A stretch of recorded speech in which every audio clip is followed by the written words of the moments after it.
Yeah, I know. I know. Couldn't resist, mate.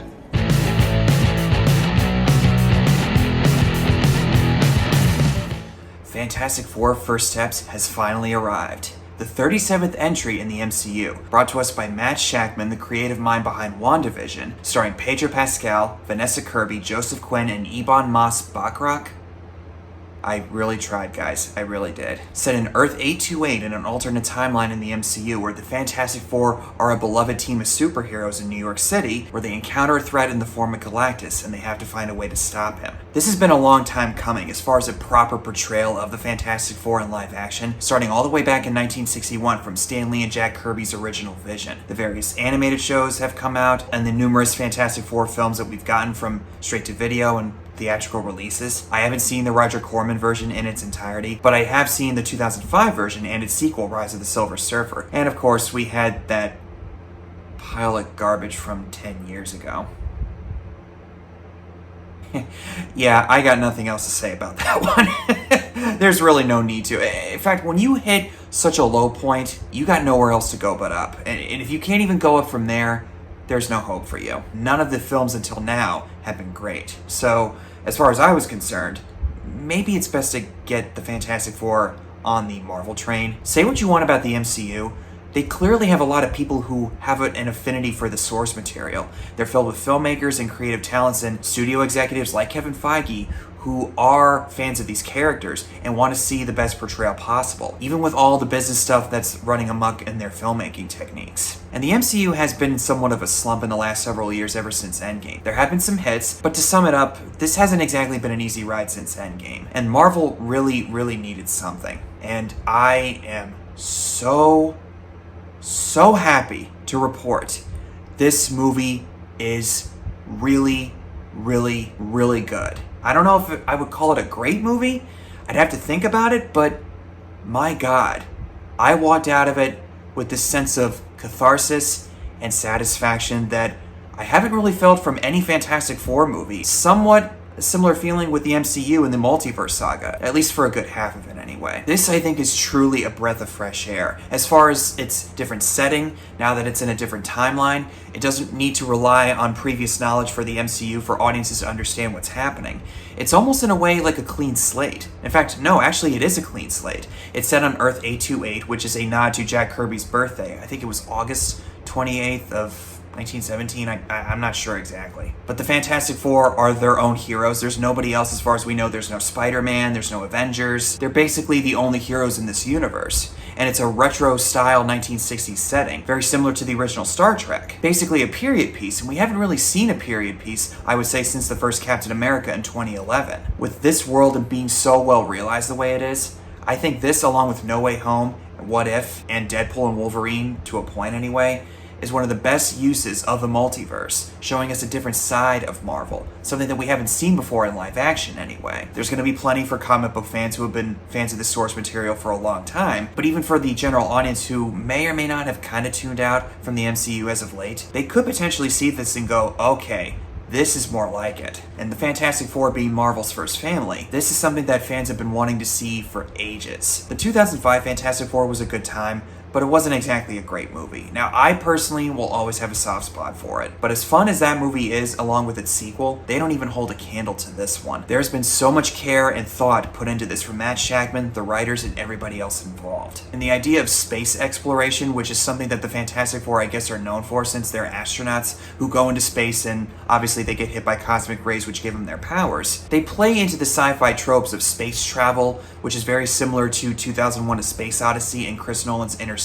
Kind of getting ahead of myself here, but I just love how they blend all these different genres together. But really at the core of this movie is a quiet family drama, and how this family of sorts really has to find a way to work together to defeat this incoming threat, even if it means clashing over how to get there with the involvement of Sue and Reed's son Franklin. I mean, I don't think it's really a spoiler. We see and hear about it in the trailers and the promotional clips, but Galactus clearly does want their child, Franklin, and we'll get to that in the spoiler section later on. Since I mentioned the origin story, like with the MCU Spider-Man, the Batman, and the recent Superman, this movie doesn't even bother with the origin. I mean, yes, it does address it, but it's mostly in a montage that's summed up in the first 10 or 15 minutes. Through stock footage that the news broadcasters are talking about, establishing that the Fantastic Four have been around for a few years, and they go on these various missions throughout the city to target these various threats, including the Mole Man. Like with Batman or Superman or Spider-Man, we don't really need to see the origin of the Fantastic Four, but I'm happy that they at least acknowledge that part of the story, just for anybody who may or may not know what the source material is about. But the portrayals of the characters, I think, are another example that Marvel, or the MCU in general,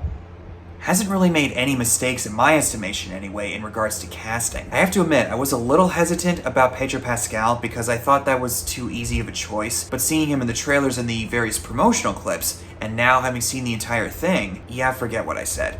Pascal is the perfect choice for Reed Richards. Reed Richards, I've heard from other people, is that he's arguably the smartest man in the Marvel Universe, and they do not hesitate to show that in this movie when he's going over certain equations, scenarios, and how to figure out certain problems and think maybe certain moves ahead of his opponents, like Galactus, but also has to be reminded of what's really important with matters of the heart, family, and friendship, particularly involving his son Franklin. And to compare to another character Pedro Pascal plays, Joel in The Last of Us, Reed is basically the opposite of Joel. Joel was driven by emotion and had a violent nature to him, and didn't really have the emotional intelligence that was needed to navigate certain social situations. Reed is kind of like that, where he doesn't know how to properly handle certain things, but is much more calm and reserved in comparison. Now, Reed doesn't exactly go through a character arc in this one. It's more like laying the foundation for us, the audience, what this version of Reed Richards will go through. Pascal plays his character in a very reserved manner, like I said, particularly in the press conference scene, which we've seen in the trailers, when he's asked, are we safe from Galactus? With Reed being a smart guy, he's able to lock down how to solve a certain problem, but when a world-ending threat is imminent,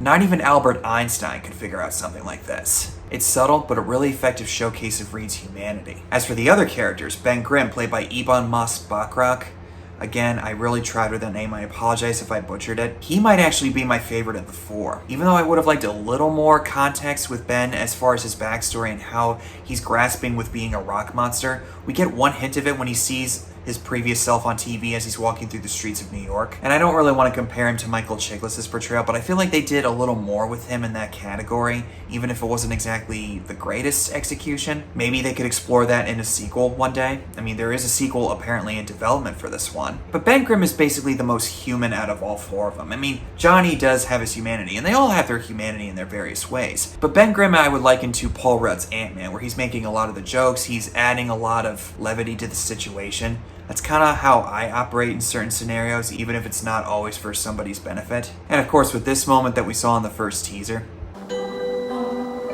Okay.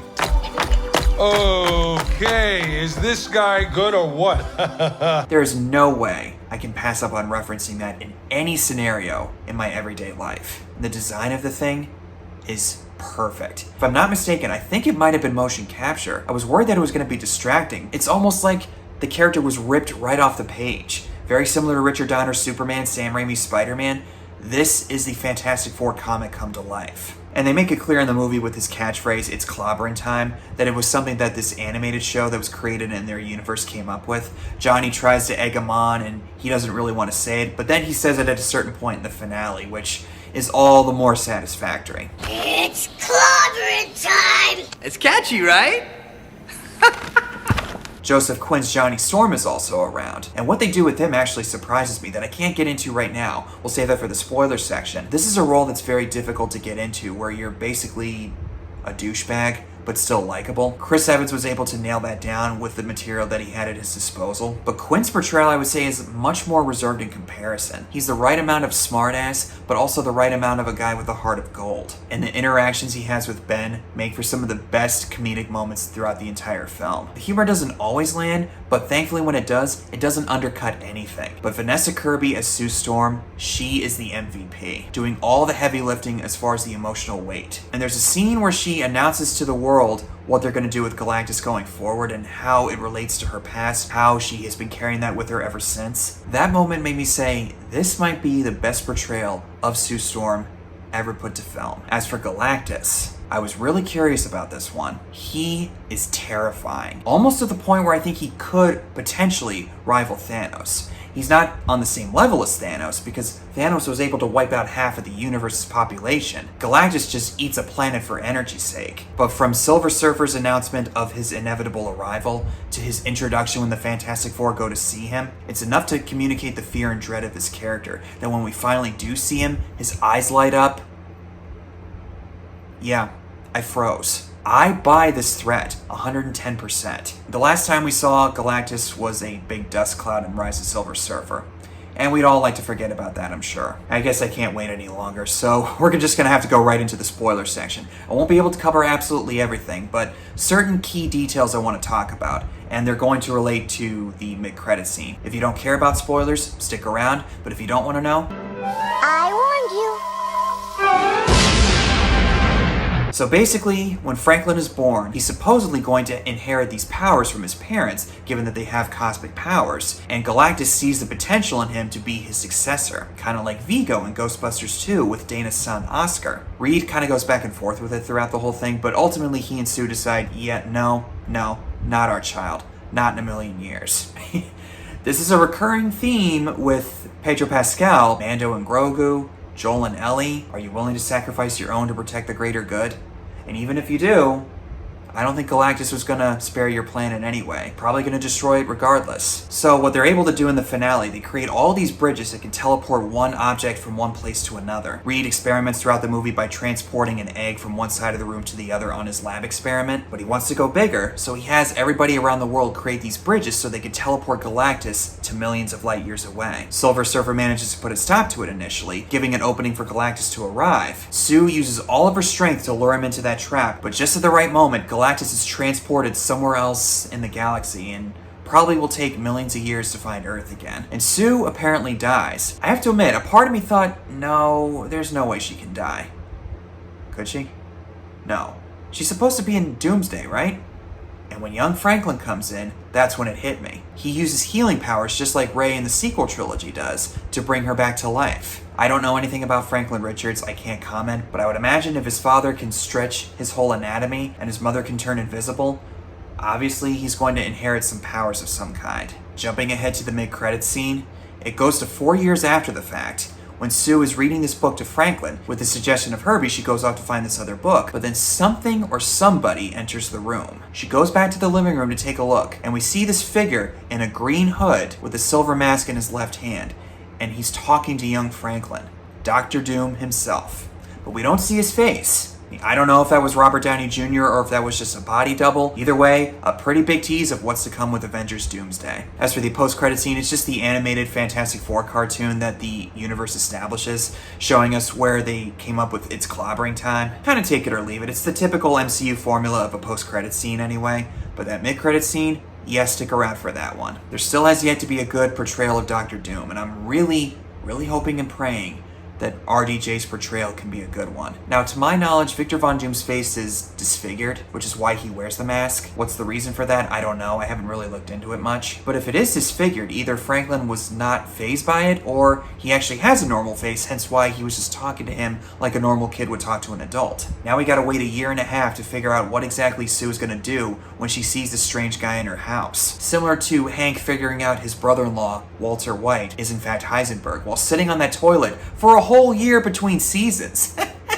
And I talked about earlier with Reed's emotions and how he doesn't know exactly how to properly manage. They do show some of that when he thinks that Sue might have just died in his arms, but hearing him plead with her to come back, little personal info about me, I dated someone a few years ago who had various health problems. This was during the mid to later stages of the pandemic. She experienced a health scare of some kind, and I started to get really worried about whether or not she would actually make it. So in that case, I felt Reed's emotional response. And I mentioned with the design of this universe with the 1960s retro feel, the way Matt Shakman is able to showcase this whole world and make it feel very lived in. If there was ever any doubt about his capabilities, just watch this along with WandaVision. He directed all of those episodes. He really brings, I think, a good sense to this universe, making it feel like a grounded reality of some kind. And the score by Michael Giacchino is yet another home run for him.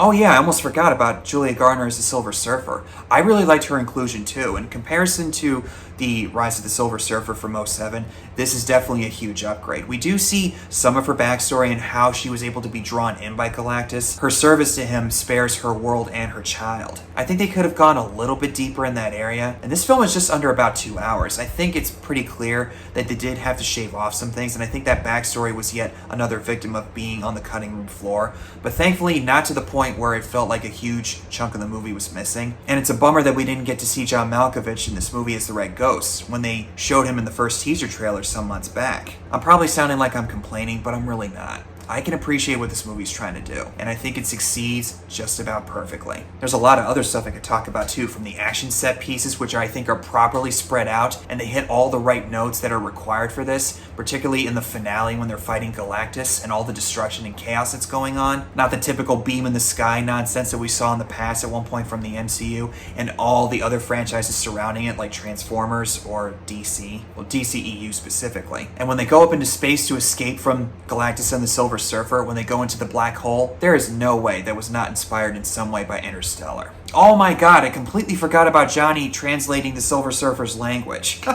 Okay, I apologize guys, I'm still kind of tired. The way he's able to hear certain transmissions on these record discs that Reed gives him, when he goes up to talk to Silver Surfer, she says something to him, which is I guess a blessing that she gives to the planet, and he listens through various transmissions and is able to translate her language and speaks to her in her native language, which catches her off guard. I mean, obviously Johnny is not on the same level of intellect as Reed is, but in this case, he's smart and he uses his head. And I really like seeing how he was able to piece together and find a way to get Silver Surfer to turn against Galactus inevitably, which she does by giving the final push through that portal from the bridge that they create. Oh, and I have to mention, when Johnny saves this group of factory workers from a dangerous threat, one of them is played by Jay Underwood, who was Johnny Storm in the Roger Corman version. Freaked out with laughter as soon as I saw him. Not just with that movie, but I also remember him as Bug from Uncle Buck. You're not a gnat, are you, Bug? Wait a minute. Bug? Gnat? Is there a similarity there? Oh, I guess there is. Yeah, Uncle Buck's a different topic for another time. So yeah, Fantastic Four First Steps. Well done, guys. Well done. Something that the MCU and Fantastic Four properties desperately need. I think they are indeed finding their footing. Something that doesn't require homework to be done to know what's happening with the Fantastic Four, and the proper portrayal of the interpersonal connections between Marvel's first family members. And I wasn't able to get a Fantastic Four shirt before this. I was able to order one on Amazon before I started recording, but it's not going to show up until Monday. But I can tell you for a fact that this movie might actually have made me a fan of the Fantastic Four.